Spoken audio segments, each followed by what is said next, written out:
போறப்போ அவங்க வீட்டுல அவங்க அம்மா வீட்டுல இருக்கிற அண்ணன் தம்பிங்க எல்லாம் பார்த்துட்டு அடிச்சிருக்காங்க அவளை. அதுக்கப்புறமா கொஞ்சம் ஒரு வாரம் பொறுத்துட்டு மறுபடியும் இவங்க 2 பேரும் ஓட்டாங்க.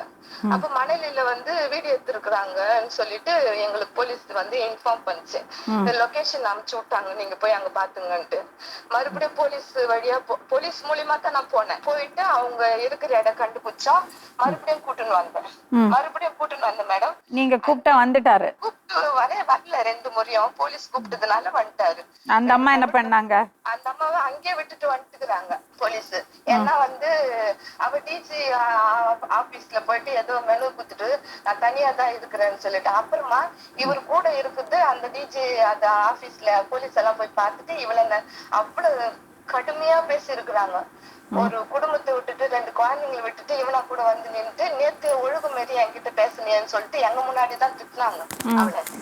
அதுக்கப்புறமா நாங்க இவரு கூட்டுன்னு வந்துட்டு இவரு ஒரு 3 நாள் தான் மேடம் இருந்தாரு.